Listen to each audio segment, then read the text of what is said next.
Good afternoon, everybody. This is Tim Mahoney. I'm the Global Director of Education, coaching of all Troon. Welcome to our monthly Tim Talk. And just a couple announcements to make before we get started. As we speak, I'm at the Range House here at the Valley Course at Cordillera. And October 26th and 27th, we'll be hosting our Southwest Summit at Troon North. Chuck Cook, Jeff Fisher, Vision 54, True Spec, Sports Box, Clipped will be participating. And that starts at 1 p.m. on Sunday the 26th, runs through 5 p.m. on the 27th.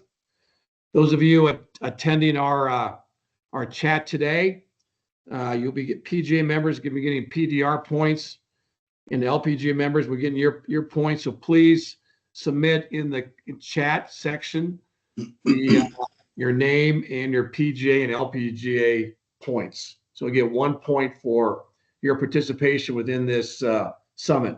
So without further ado, ADM Certified Coach, author of The Modern Psychology of Golf, over 25 years of coaching, and the creator of KC Eagle Publishing. Please welcome PGA member Kevin Cotter. So Kevin, thank you for spending the time with us today, and looking forward to hearing more about your book. So the floor is yours, Kevin.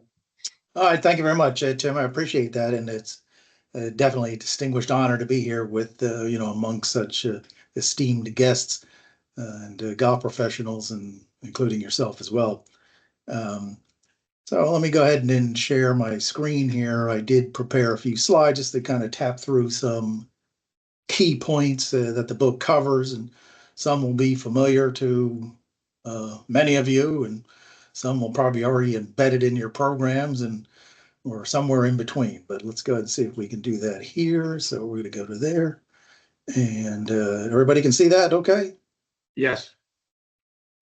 All right, fine. All right. So anyway, Modern Psychology of Golf, Troon Tim Talk. All right. Reason why I wrote this book, other than, hearing from the junior player or the dad saying, everybody today said my son or my daughter has got such a great golf swing. It's a beautiful golf swing. Oh, it looks great. After they just shot 81 and finished, 28th, and whereas they were striping it on the range and otherwise, and truly did or do have, a great golf swing. So saw so much of that. And so the book, that was really the primary purpose. That's what really motivated me, was to be able to kind of to give some type of a guide. And this is a comprehensive guide to get that person, that player, from that driving range, from that golf swing we've all built, and get it into a competitive mode and such to where it would be successful at that competitively. So as the slide pretty much says, to fill a gap, golfers, dedicate the countless hours in swing mechanics, as we all know. But the mental side of the game, well, it's becoming increasingly more popular or important, or being part of more comprehensive and lesson plans and coaching these days than it was, many or decades ago, when it was taboo, as it discusses pretty much in the first chapter of the book. Because ultimately the mind does determine the score, and like I said, after all this coaching, I've seen players with those beautiful swings fall apart under pressure, and the average swings, succeed due to that mental toughness, obviously or apparently. You see some people kind of get up there and don't look that great. We see them today, even on the tour. Their swings are effective and principally sound and that type of thing, but there's some type of crossover there, and we're trying to help to provide a link to that in a sense. And also to make the mental game more practical. So it's, sports psychology, and people say, oh, sports psychology, whoa, that's kind of getting a little heavy, but it's pretty basic stuff. It's pretty straightforward, process-oriented material that is you don't need a doctorate to kind of read through it, figure it out. Even this particular book, it is an easy read. It's very straightforward. It's very helpful, to coaches, players, amateurs, professionals, whomever, especially developing players who, really kind of need that connection, as I said, to kind of transfer that range game that onto the golf course in a competitive nature. Um, and of course, that's all leads to enjoying the game more and confidence, and then confidence, definitely builds more confidence and the focus and resilience to improve. So again, the book itself gathers proven strategies, things that have helped many players and professionals, collegiate players, and everyday players, as I've said, and consolidates it pretty much into one resource, one book, more or less. So, and this is probably nothing new to most of you who are experienced professionals. And again, in the modern day world, this is, well, I mean, we teach this. I think this is kind of like, in lesson one and in the setup, more or less, but building a reliable pre-shot routine that keeps you calm under pressure. And that's the key right there. The routines are what keeps you calm under pressure. It's something that's anchoring mechanism to kind of bring you back to that awareness of the shot at hand and to focus specifically on that. So, as I say there, it's a mental anchor. It's something you depend on when the environment feels chaotic. So when things really go haywire and your mind goes off, you get back in that routine and it tends to get you focused right back into that present moment. And fosters familiarity and comfort. It aids in, adrenaline spikes as well. I mean, you got adrenaline spike, make a couple quick birdies in a row. You kind of get the same type of adrenaline flow, and as if you just made a double, and you need to kind of, have techniques and methods, for which to keep yourself relatively calm there and get a little too overly excited as well. Breathing, of course, is a biggie, and visual rehearsal and simple phrases that you can employ that work best for you. And so the key isn't complexity, it's repeatability. As we all know, tour players win or lose based on that consistency when following routines. They're the they're the best at that, obviously. Um, so um, so as we know, stay focused and present in every swing, even when the stakes are high. That's one quick little statement there, but boy, that's power packed and sounds kind of easy, looks kind of easy, writes kind of easy. But as we all know, the mind tends to drift, and as we just kind of mentioned a moment ago, when you're thinking about that last bad shot or the upcoming hole, or you tend to start to focus, or your focus rather starts to run adrift. So we always go back to the one shot at a time mentality, which is not a cliche. It's essential. Great rounds are simply built on committed individual swings. I mean, as far forward as you want to get with thinking, I believe, is okay, where might I want to place this shot? And then we get right back into hitting that shot to that specific place. That's about as far ahead as I think anybody really wants to get.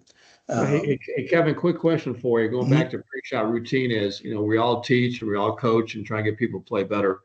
How important is it for that pre-shot routine when people on the lesson tee, on their practice tee, and there's golf is the only game that you play and practice in different fields.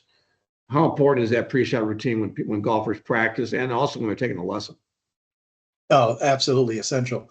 Um, it's, you have to kind of keep pounding it in a sense, but if you're hitting ball after ball to go through a complete routine each and every time, while on the lesson tee, can be a little cumbersome, a little bit difficult, and maybe a little time consuming. But it definitely has to be conveyed to the player that during their practice, it's best to really take as much time, especially practice rounds and or competitive practice sessions, even at a driving range where you're picking a specific target and building the pressure upon yourself in those situations. Practice going through those routines, so you're building that routine such to where it becomes pretty much automatic. It's part of your process. Yeah. Okay, good. Thank you. Yep.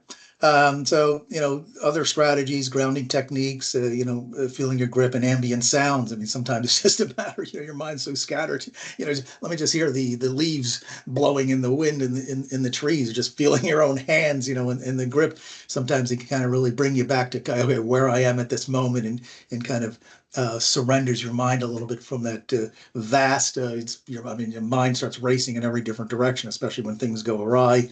And so that really does help bring you back to the present moment, and such that I've experienced, and many others have told me the same. So, I mean, the goal is to narrow the focus on the task at hand, and not the outcome. I mean, outcomes, you know, outcomes are outcomes, but they're not really part of the process.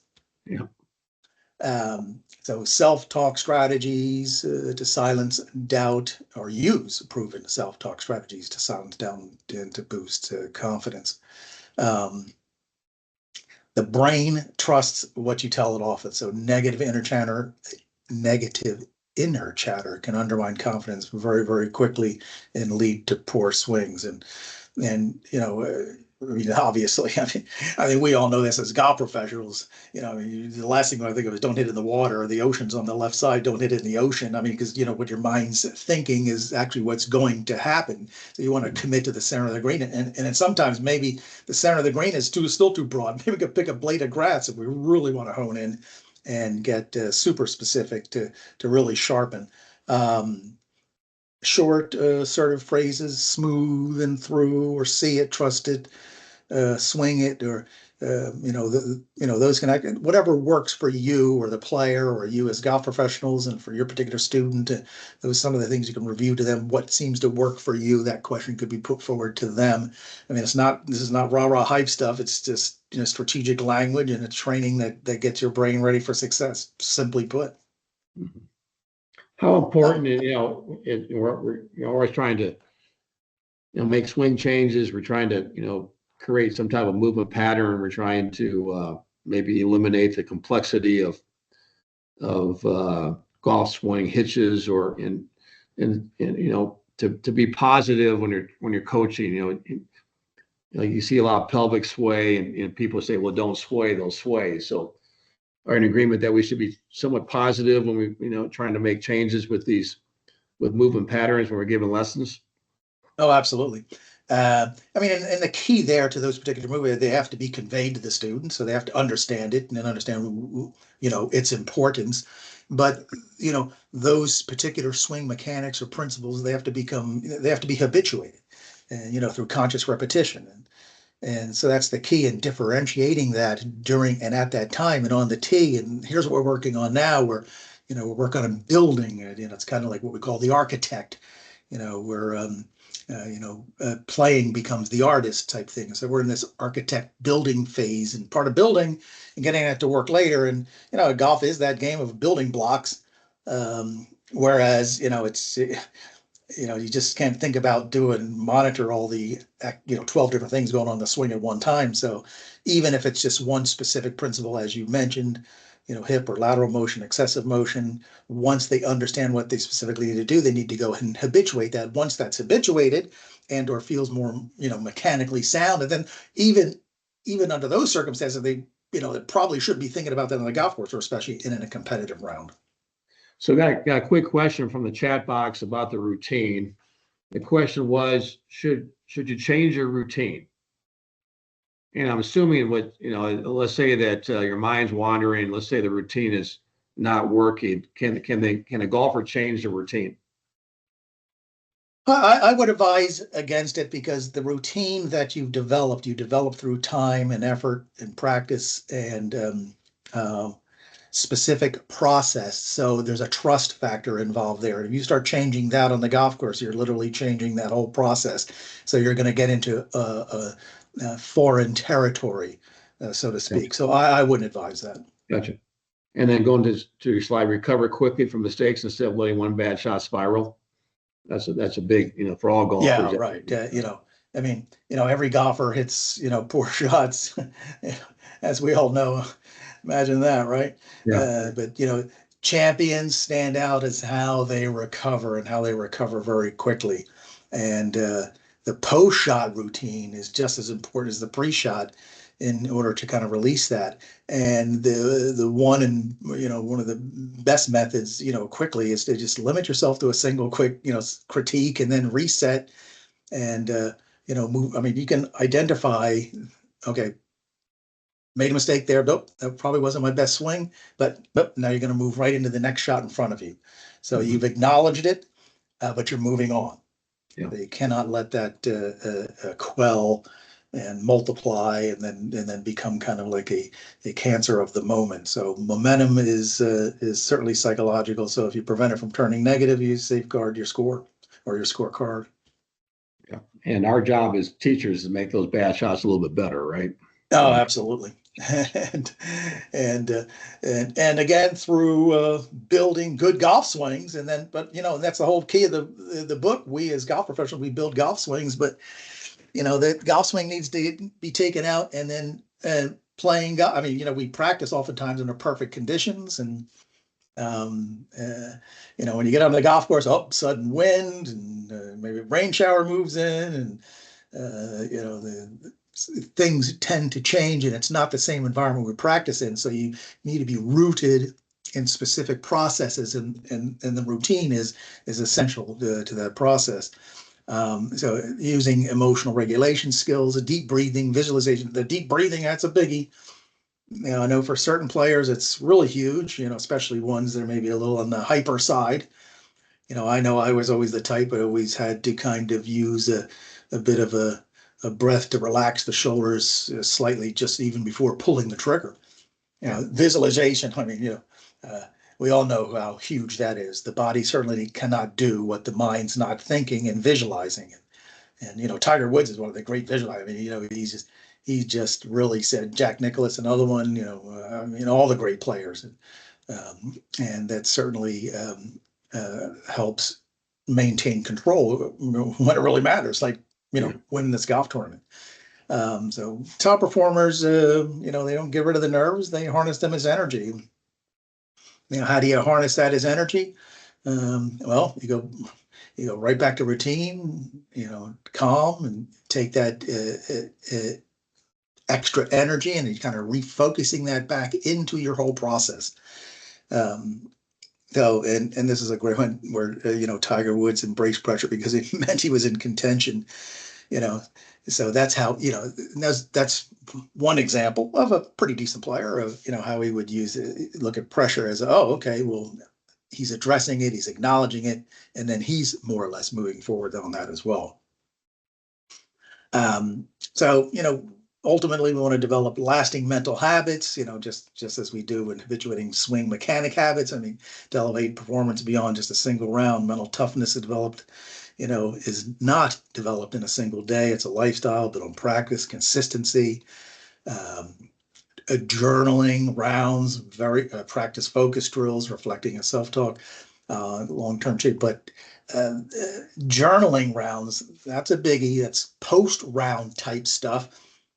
Whereas you reflect on what worked today, what didn't work today. And if you literally journal it and you write it down, you're successive about it, you'll start to see patterns in that, in your writing, in your notes, and say, oh, okay. And you'll identify certain things where you may have weaknesses and or strengths, and then use those strengths obviously to build upon, and the weaknesses to work on as well. So the mindset extends well beyond the course, and work relationships and daily challenges. I love that, because we all know that one can learn the most about an individual in playing 18 holes of golf with them, right? Right. I mean, true character really comes out there. So golf is really no different, really, in that sort of discipline. So golf serves as a great training ground for resilience, clarity, and composure in life as well. So in this, kind of completing this section a little bit here, kind of bringing it all together. And then we're going to get into a couple of coach notes there. We'll breeze through those. We try not to take too much additional time. Well, we'll take as much time as we need. I guess we got to get the point across, but ultimately golf is more than just a golf swing. It's a mental challenge. And it's not about perfection. It's forming habits, going to keep you calm, focused, and resilient when it counts. I mean, if you can trust your routine, stay present, talk to yourself confidently, recover quickly from mistakes, manage your emotions, and develop lasting habits, you will lower your scores ultimately in the game at a whole new level. I mean, that one paragraph right there is, so huge. Yeah. So looking at it a little more from the coaching side, because I think I think a few of you people out there coach a little bit of golf, but right.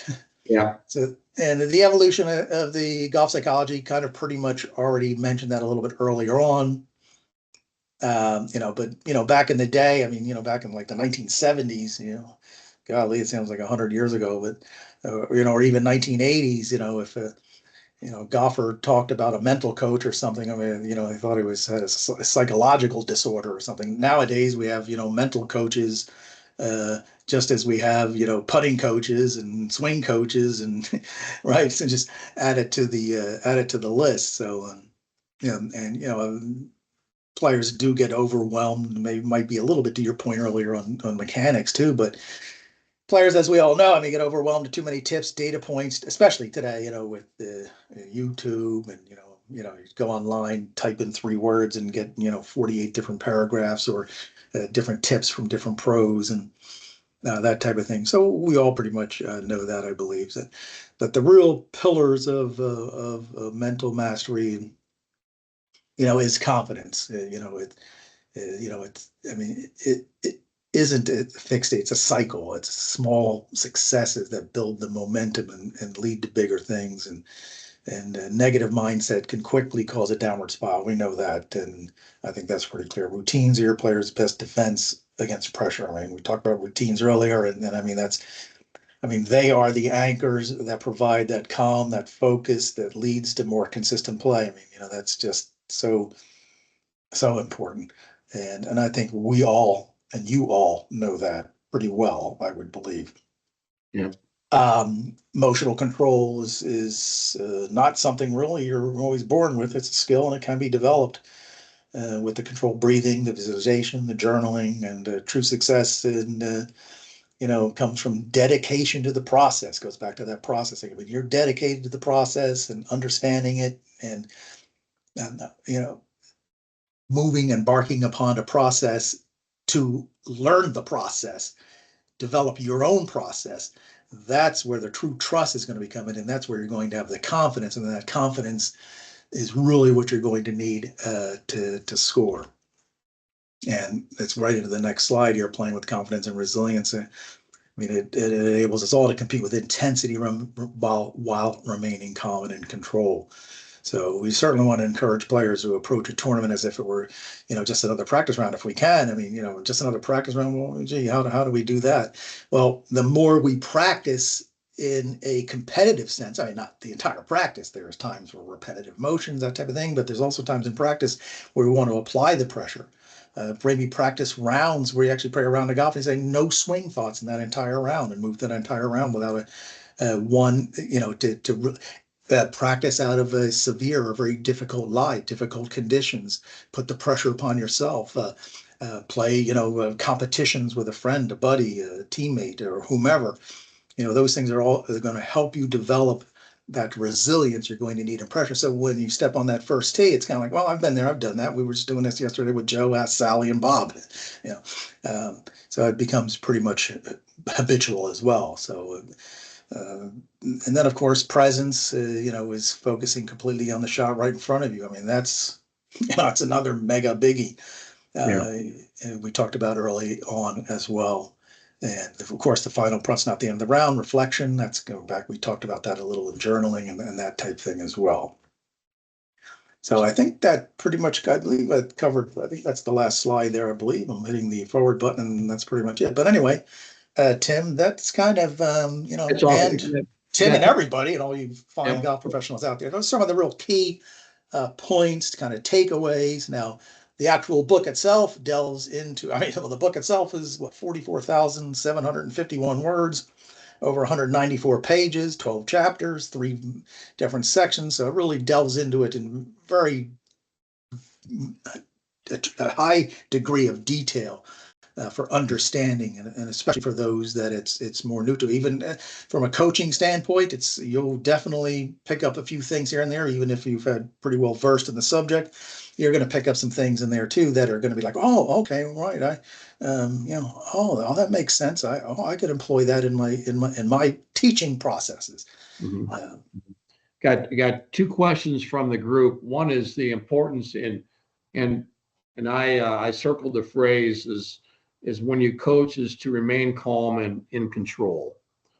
I think that's an important part of coaching as well, don't you think? Is as we try to incorporate these habits, and especially as you take it to the golf course, is the importance for coaches to remain calm and control too as well. Yes, absolutely. Because when the coach is calm and control, that's conveyed to the student, and they tend to reflect that same type of physiological disposition. So that's super huge. And then the last question, and again, Kevin, I can't thank you enough. Those of you at home, we got the Modern Psychology of Golf. The book can be found on Amazon in softcover and hardcover. And again, the last question. And ebook as well, excuse me, Tim, and ebook as well in Kindle. Okay. So those of you who have the Kindle Unlimited, you can go in there and borrow it from the library and read a few pages and say, well, that's enough of that, or give me, or whatever.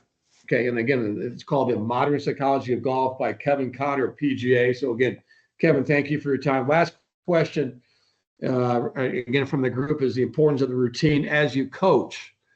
I'm assuming the question is about, setting the tee up, going through the process, staying positive, remaining calm and control, but a routine as you coach as well. I'm sorry, what was the last part of that you said, Tim? Yeah, is to create a routine as you coach, as you're giving a lesson, as you use technology, is a consistent routine as well.